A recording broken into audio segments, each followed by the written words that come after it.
Iginiit ng Solicitor General sa Korte Suprema na isang pugante si Senator Bato de la Rosa na dapat arestuhin. At live mula sa Maynila, nangunguna sa balita si News 5 Justice Correspondent Camille Samonte. Camille, ano ang mga argumentong inilatag ng SOLGEN sa Korte Suprema?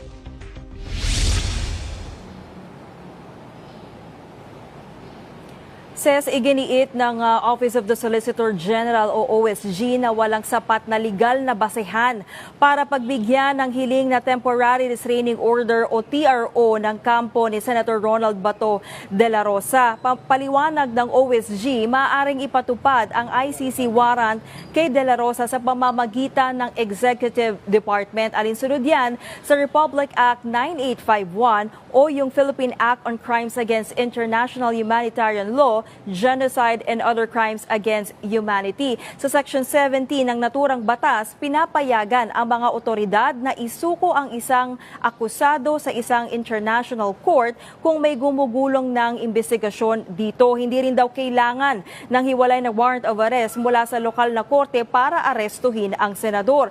Gate pa ng OSG, hindi pwedeng gamitin ang parliamentary immunity gaya ng protective custody ng Senado bilang panangga sa pananagutan.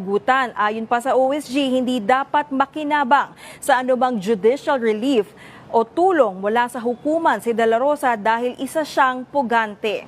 Sa huli, hinaling ng OSG na tuluyang ibasura ang mosyon ng senador na pigilan ang pag-aresto ng ICC sa kanya.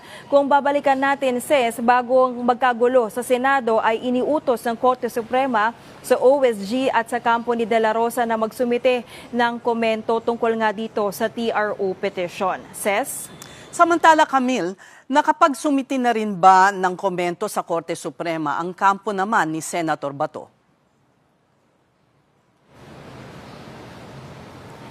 Ngayon wala pa tayong kumpirmasyon mula sa Korte Suprema kung nakapagsumite na nga itong kampo ni Senator Bato bilang reply o sagot doon sa naging komento ng OSG. Pero sa panayam kanina sa Good Morning Kapatid, iginiititoryo na hindi maituturing na pugante ang kanyang kliyente. Ganyan din ang pananaw ng isa pa niyang abogado na si Attorney Jimmy Bondoc. Narito ang kanilang mga pahayag.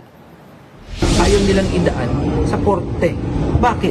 Bakit nila gustong short circuit yung korte? Dahil mas mabilis. Yan ang hinahanap nila, yung bilis. Wag po tayong madadapa sa bilis na yun. Idaan nila ito sa ating local courts. Respetuhin natin yung karapatang pangtao ni Senator Bato de la Rosa. Hindi po siya pugante.